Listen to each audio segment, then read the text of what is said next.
പ്രിയ ആത്മ തേജസ്സിലേക്ക്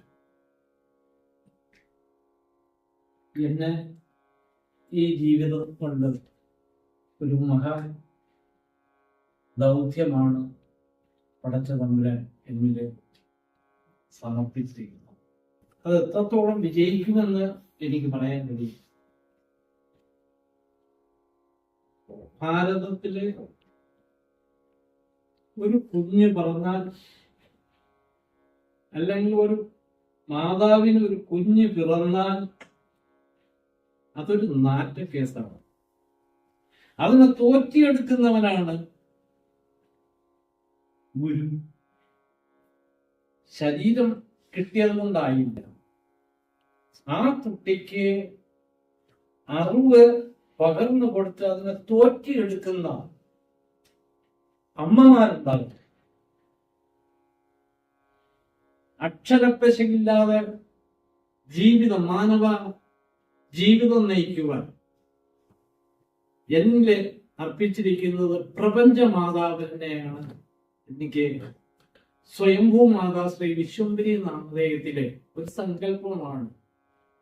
ബ്രഹ്മാണ്ട ശക്തി ചൈതന്യം ശിവത്തിന്റെ എന്നെയും എന്റെ സഹോദരങ്ങളായ നിങ്ങളേവരെയും മഹത്തായ കാര്യം ചിന്തിക്കാനും പറയാനും പ്രവർത്തിക്കുവാനും കാണുവാനും കണ്ണു തുറപ്പിക്കുന്ന, നമ്മുടെ മൂന്നാം കണ്ണ് തുറപ്പിക്കുന്ന മഹാ തേജസ്സുകളാണ് ഗുരുപരമ്പര. അവർ ഏത് കർമ്മം ചെയ്താലും, ഏത് മതത്തിൽ കൂടി, ഏത് സമുദായത്തിൽ കൂടി വളർന്നു വന്നാലും, എവിടെയൊക്കെയോ നന്മയുള്ള, പ്രകാശമുള്ള, സാഹോദര്യം ഉദിച്ച പ്രകാശ ബിന്ദുക്കളാണ് നമ്മൾ ഓരോരുത്തർ. ചിലര് അറിവില്ലാതെ ദൈവത്തിന് വേണ്ടി ദാഹിക്കുന്നവരുണ്ട്, ഗുരുവിന് വേണ്ടി ദാഹിക്കുന്നവരുണ്ട്. അപ്പൊ അവർക്ക് പറയാൻ ഒരു സംശയ നിവാരണ കൂട്ടായ്മയാണ് എന്നിൽ നിഷിദ്ധമായി സ്വയംഭൂ മാതാ ശ്രീ വിശ്വംഭരി സ്ഥാപകനായിട്ട് മൺകുറ്റിനെ കേന്ദ്രീകരിച്ച്, ഭാരത മണ്ണിനെ കേന്ദ്രീകരിച്ച്, ഈ ഭുവനേശ്വരിയുടെ മണ്ണിൽ പിറന്നവര്, ഇതിൽ നിന്നുത്ഭവിക്കുന്ന അന്നം കഴിച്ച് ഈ ശരീരമെടുക്കെടുത്ത് അവര് അഹങ്കാര ഭാവത്തിൽ ചിന്തിച്ചാൽ വ്യക്തിബോധമേ ഉദിക്കും. ആ വ്യക്തിബോധത്തിൽ നിന്ന് ശിവബോധം ഉദിക്കുവാൻ അവർ അനവധി മാർഗങ്ങൾ സ്വീകരിച്ച് അവസാനം അവർ വന്നെത്തേണ്ടത് ഒരു ഗുരുവിന്റെ അടുത്താണ്. ഗുരു തത്വമാണ്, ഗുരുവല്ല. ഗുരു തത്വം ഗുരുത്വത്തിലെത്തിയാൽ, അവനവന്റെ ഉള്ളിൽ എത്തിയാൽ പിന്നെ ഗുരു നോക്കി ഞാനല്ല ഇത് ചെയ്യുന്നു. എനിക്ക് യാതൊരു അവകാശവും എനിക്ക് പറയാനില്ല. ഈ കൂട് ഒരു കാക്ക കൂടാണ്. ഇതിനകത്ത് എവിടെയോ ഒരു ഭ്രൂണം ഇരിപ്പുണ്ട്. അത് നാളത്തെ കിളി ചിറകു വച്ച് എനിക്ക് ഈ കൂട്ടിൽ നിന്ന് ഇറങ്ങിപ്പോവേണ്ട സമയം അടുത്തടുത്ത് വരുന്നതായിട്ട് എൻ്റെ പിതാവ് എന്നെ ഓർമ്മിപ്പിക്കുന്നുണ്ട്. അതിനിടയിൽ എന്നെ പോലെ കൂടെ അടുത്ത് വന്നിരിക്കുന്ന നിങ്ങൾ ആരും നിസ്സാരപ്പെട്ടവരല്ല. ഏതു നിമിഷവും ഈ ആയുസിന്റെ കിളി പറന്നു പോകാം. ആ കിളിയിലാണ് സൃഷ്ടിക്കാൻ നമ്മൾ ഈ കൂട് വിടേണ്ടവരാണ്. ഈ കൂടെടുത്ത് വന്നതിൽ എന്തോ മഹാകാര്യങ്ങളുണ്ട്. അത് വ്യക്തിബോധത്തിൽ തിരിയില്ല. നമ്മൾ ആത്മാർത്ഥമായിട്ട് ഉള്ളിലേക്ക് ചിന്തിക്കുക. ഞാൻ എവിടെ നിന്ന് വന്നു, എന്തിനു വന്നു, എങ്ങനെ കാണണം എന്ന് നമ്മുടെ ഉൾക്കണ്ണ് തുറക്കുവാൻ ഭാരതത്തിലാണ് ജന്മം കിട്ടിയിരിക്കുന്നത്. നല്ല മാതാപിതാക്കൾക്കാണ് നമുക്ക് ജന്മം തന്നിരിക്കുന്നത്. നല്ല സംസ്കാരമുള്ളിടത്താണ് നമ്മൾ പിറന്നിരിക്കുന്നത്. ഈ മതാധിക ആയ ആ പൂർണ്ണ തേജസ്സായ ഈ സംഘം, ഇവിടെ ആത്മാവിന്റെ കാര്യം മാത്രമേ പറയുന്നുള്ളൂ. ആത്മാവ് എന്തെന്ന് പറഞ്ഞാല് ആത്മാർത്ഥത കൂടി. ആത്മാവ് ഹൃദയാഹൃദയങ്ങളിൽ കുടികൊള്ളുന്ന ചൈതന്യമാണ്. ഈ ശരീരം നാറ്റക്കേസാണ്. ഇതിനകത്തുനിന്ന് ഒരു നല്ല ഒരു ചൈതന്യത്തെ, സത്യസ്വരൂപത്തെ വീണ്ടെടുക്കാൻ, ഉണർത്തിയെടുക്കുവാൻ ഞാനിങ്ങനെ വീക്ഷിച്ചപ്പോ എനിക്ക് തന്നെ ഒരു രൂപത്തിൽ ഒരു ദർശനം എനിക്ക് തന്നെ അറിയാം.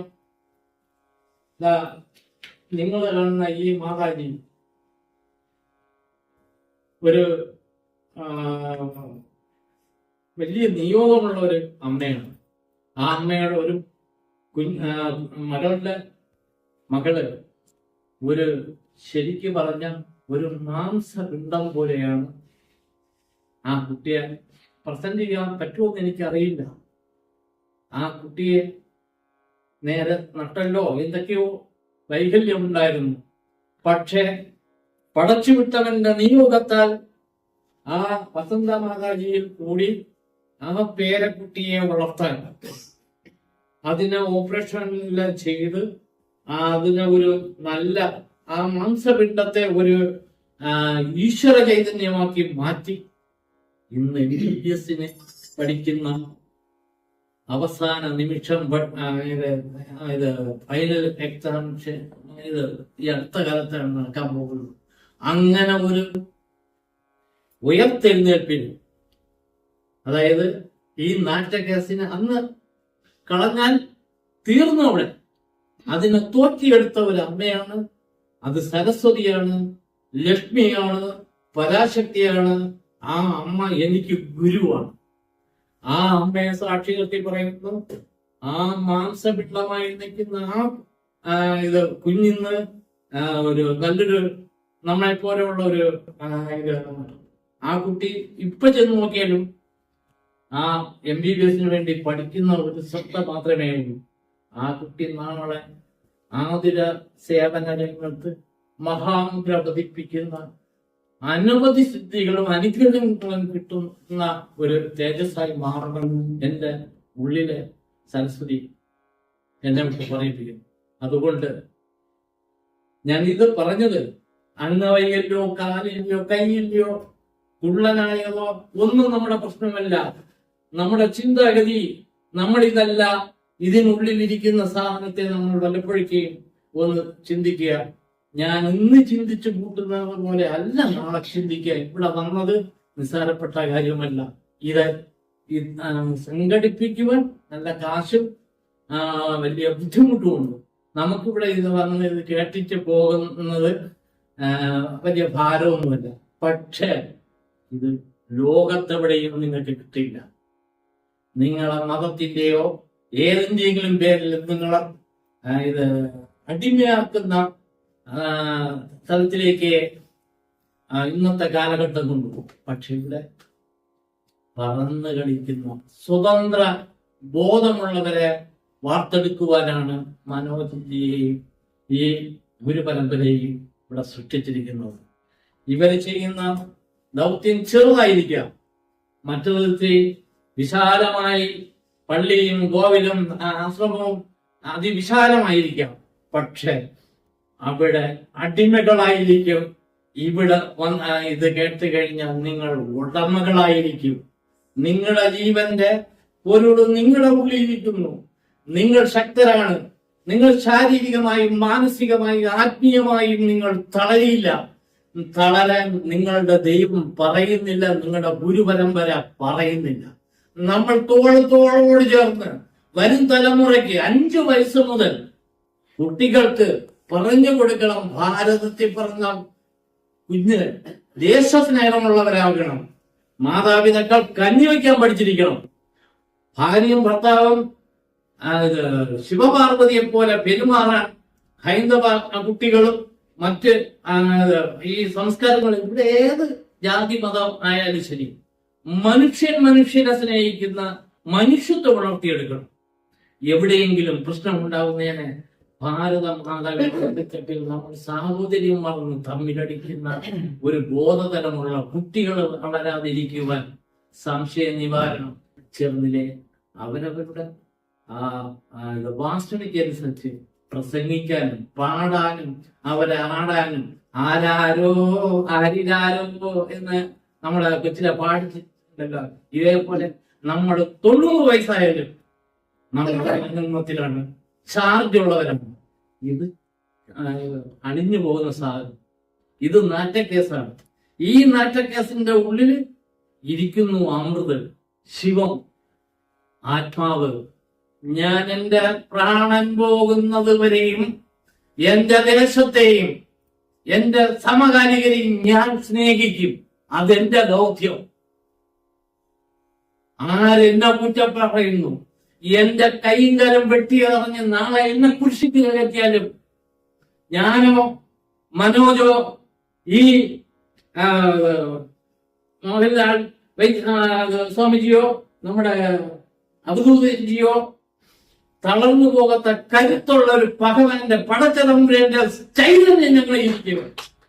അതുകൊണ്ട് നിങ്ങളാരും ഈ ഭാരതത്തിൽ പറഞ്ഞ നിങ്ങളാരും നിരാശ, വിഷാദം, കാമം, ക്രോധം, മോഹം, അസൂയ, വിഷാദം ഇതിന്റെ എല്ലായിടത്തും കളഞ്ഞിട്ട് ഇന്നു മുതൽ ശക്തരാവുക.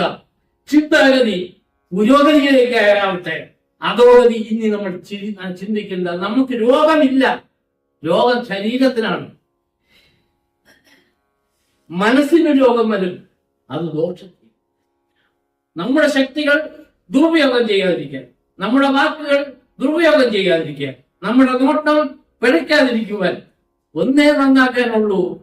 നമ്മുടെ തലസ്ഥാനത്ത് അനാവശ്യ ചിന്തകൾ കെട്ടിവെക്കാതെ നമുക്ക് ഈ ഇന്ത്യ ഉണർന്ന് പ്രവർത്തിക്കാൻ നമുക്ക് വയസ്സാവുന്നില്ല, ശരീരത്തിന് വയസ്സാവുള്ളൂ. ഞാൻ ആത്മാവാണ്, ഉടലല്ല, ഉടയവനാണ് ജീവിതത്തിൽ. ഇനി ഉടനെ വിട്ടാലും ഞാൻ ഇന്ന് ചിന്തിച്ച തലത്തിൽ അടുത്ത് എനിക്ക് വന്ന് പിറക്കേണ്ടി വന്നാലും പ്രകൃതി അതിന്റെ താളത്തില് നീങ്ങിക്കൊള്ളും. നിങ്ങളുടെ എല്ലാം രൂപത്തില് നിൽക്കുന്നത് വെറും ആ ചിന്താഗതി അങ്ങ് മാറ്റിയാൽ നമ്മൾ സഹോദരങ്ങളായി പരസ്പരം ഇതുപോലെ കൂടാൻ കഴിയും. നമ്മുടെ ഈ കേന്ദ്ര ബിന്ദുവിൽ നമുക്ക് ശ്രദ്ധിക്കാൻ കഴിയും. നിങ്ങൾ ചിന്തിക്കുക, നിങ്ങളുടെ ഏറ്റവും വലിയ സമ്പത്ത് ഈ ഖജനാവാണ്.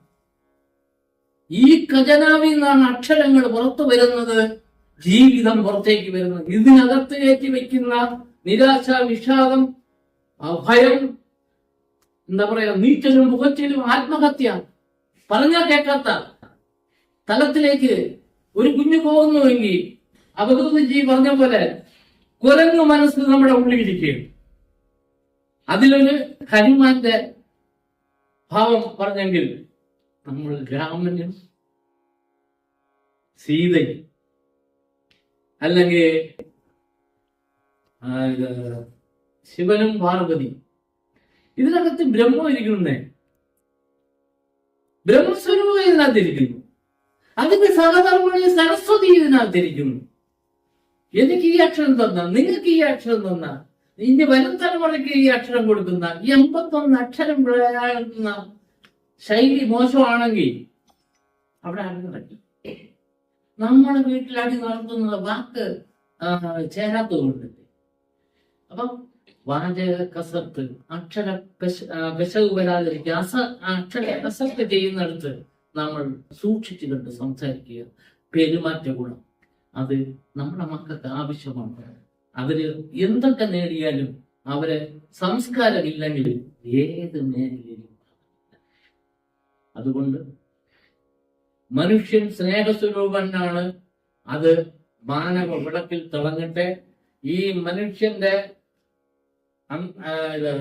ഉൾബോധത്തില് ഒരാളിരിപ്പുണ്ട്, അവൻ ഇറങ്ങിപ്പോയാൽ ഞാൻ കളിക്കാൻ പറ്റില്ല. ഞാൻ കളിക്കുന്നു എങ്കിൽ എന്തൊക്കെ ഉണ്ടെങ്കിൽ അതെല്ലാം ഈ കാറ്റ് പോയാൽ മതി. ആ കാറ്റിന്റെ പേരാണ് ശ്വാസം. ശ്വാസം ഈശ്വരന്റെയാണ്. ഈ ശ്വാസമുള്ളിടത്തോളം കാലം ഞാൻ പരമാവധി വിനീതനായി എന്റെ ഗുരുവിനെയും ഗുരുത്വത്തെയും ഈശ്വരനെയും ഞാൻ കണ്ടുകൊണ്ടിരിക്കുന്നു. അത് സ്വയംഭൂ മാതാശ്രീ വിശ്വംഭരിയായിട്ടും ഏതേത് പേരിൽ വിളിക്കുന്നതും എനിക്ക് അവധൂതജിയെ അവിടെ ചെന്ന് കണ്ട മോഹൻലാൽ സ്വാമിജിയെ അവിടെ ചെന്ന് കണ്ട നമ്മുടെ ഫാദർ മനോജിയെ അവിടെ ചെന്ന് കണ്ട എല്ലാം എന്റെ മണ്ടയ്ക്കകത്തുണ്ട്. ഈ മണ്ടയ്ക്കകത്ത് അമ്മ നിസ്സാരമുള്ളല്ല. ഇതെന്നോ പറഞ്ഞതൊക്കെയോ എന്നോ പഠിച്ചതൊക്കെയാണ് ഈ തലക്കകത്തിരിക്കുന്നത്. ഈ തലയുടെ വിലയാണ് യേശു ക്രിസ്തു. ഇതിനകത്താണ് ക്രിസ്തു വസിച്ചത്. ഇതിനകത്താണ് രാമൻ, ഇതിനകത്താണ് ഹനുമാൻ, ഇതിനകത്താണ് ദേവന്മാരെല്ലാം.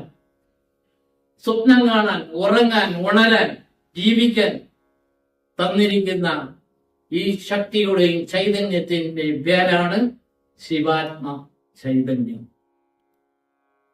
അത് കരുണാകരാത്മ കാരുണ്യ അനുഗ്രഹം കൊണ്ട് ഞാൻ ഇങ്ങനെയായി, നിങ്ങൾ അങ്ങനെയായി, ഞാനും നീയും കൂടെ ചേർന്നാൽ ജ്ഞാനിയായി. അപ്പൊ നമ്മളെ ഇവിടെ ഉള്ളൂ, നിങ്ങളില്ല. ആ തത്വമാണ് ക്രിസ്തുദേവൻ പഠിപ്പിച്ചത്, ആ മുഹമ്മദ് നബി പഠിപ്പിച്ചത്, നമ്മുടെ ഹൈന്ദവ സനാതന ധർമ്മം പഠിപ്പിച്ചത്. നമ്മുടെ കുട്ടികൾക്ക് മാസത്തിലൊരിക്കൽ സ്വയംഭൂ മാതാ ശ്രീ വിശ്വംഭരി ക്ഷേത്രം, അത് അവിടെ മാത്രമല്ല, അവിടെ ഒരു അടയാളമാണെങ്കിലും നമ്മുടെ ഭാരതം സ്വയംഭൂ മാതാ ക്ഷേത്രം, ലോകമേ ഒരു സ്വയംഭൂ മാതാ ക്ഷേത്രം. ഈ മണ്ണ് പിറന്നവൻ ഭാഗ്യവാൻ. ഇതിൽ നിന്ന് വെള്ളവും കുടിച്ചിട്ട്, ഇതിൽ നിന്ന് അന്നവും കഴിച്ചിട്ട്, ഇവിടെ നിന്ന് ശ്വസിച്ചിട്ട് അവൻ എവിടെയോ നടക്കുന്ന ഒരു പ്രശ്നത്തിന്റെ പേരിൽ ഇവിടത്തെ മക്കളെ കണ്ടില്ലെന്നും പരസ്പരം വെട്ടി നശിക്കുന്ന ആ സംസ്കാരമല്ല ഭാരതത്തിൻ്റെത്. ഭാരതം എല്ലാ മതങ്ങളെയും എല്ലാ വിശ്വാസ കേന്ദ്രങ്ങളെയും കോർത്തിണക്കിയ ഒരു സനാതന വൻകരയാണ്, വൻഭൂമിയാണ്. അത് എന്താ പറയാ, നമ്മളെ ഒരു മനുഷ്യന്റെ ശരീരം പോലെ കന്യാകുമാരി മുതൽ കൈലാസനാഥൻ വരെ ഇങ്ങനെ നീണ്ടു നിവർന്നു കിടക്കുന്ന ഒരു മഹാ മടിത്തട്ടിലാണ് പറഞ്ഞ നമ്മളുടെ ചിന്താഗതിയിൽ എന്തൊക്കെയോ താളപ്പിഴ വന്നിട്ടുണ്ട്. ആ താളപ്പിഴ നമ്മൾ തന്നെ ഇന്ന് ഇവിടെ നിന്ന് പോയ ശേഷം ചിന്തിക്കുക. ഇന്നലെ വരെ ചിന്തിച്ചേക്കാം, മറിച്ചൊന്ന് ചിന്തിക്കുക. ഇന്ന് ഈ കണ്ണ് കാണണം, ഈ കണ്ണ് എന്തിനു തോന്നും? ഇന്ന് ഇത്രയും സംസാരിക്കാൻ കഴിയും. ഇതുപോലെയാണോ ഇനി അപ്പുറത്തൂടെ കുറച്ചുകൂടെ എനിക്ക് അറിഞ്ഞൂടെ? ഇന്ന് ഞാൻ എവിടെ കിടക്കട്ടെ, എന്നെ രക്ഷിക്കുന്ന ആര്?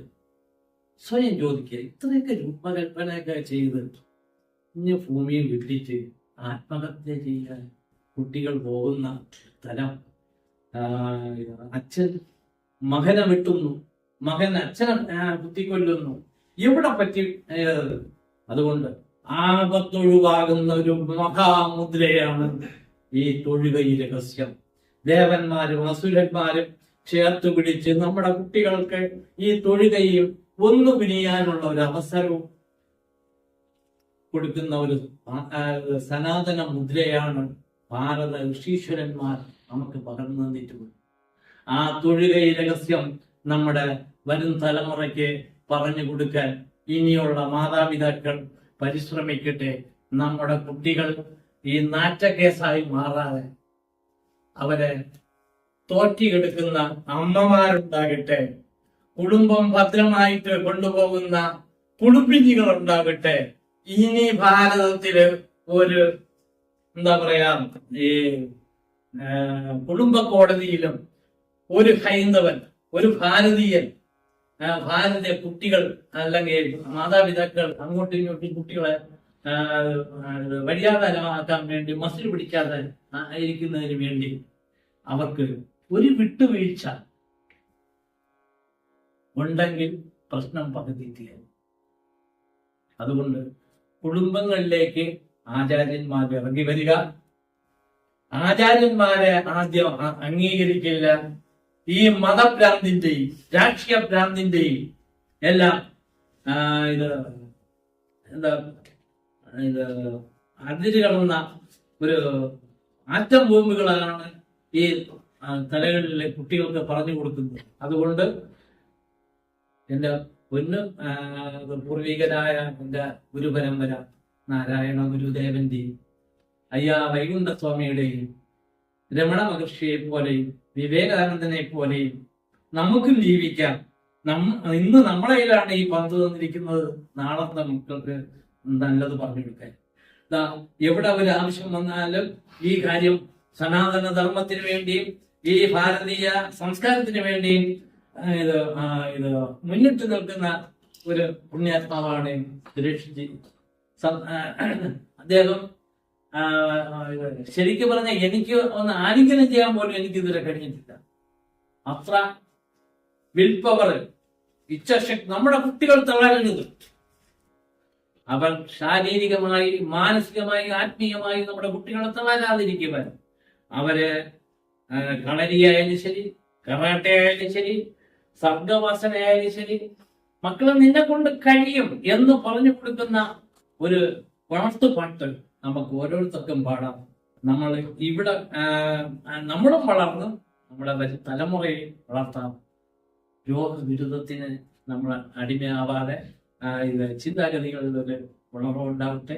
ഇങ്ങനെ ഒരു വേദിയിൽ യേശുപ്പച്ചന്റെ, ശിവഭഗവാന്റെ, മുഹമ്മദ് നബിയുടെ, ശ്രീബുദ്ധന്റെ എല്ലാവരുടെയും തേജസ് അവര് നമുക്ക് ഒരു പാത തെളിയിച്ചു തന്നെങ്കിൽ നമ്മൾക്കും അതേപോലത്തെ ഒരു തലം നമുക്ക് ഇന്നു മുതൽ വളർന്ന് ചിന്തിക്കാം. സ്നേഹമാണ് ജീവിതം. എല്ലാവരും സ്നേഹിക്കാൻ പഠിക്കുക. എല്ലാവർക്കും നന്ദി. നമസ്കാരം.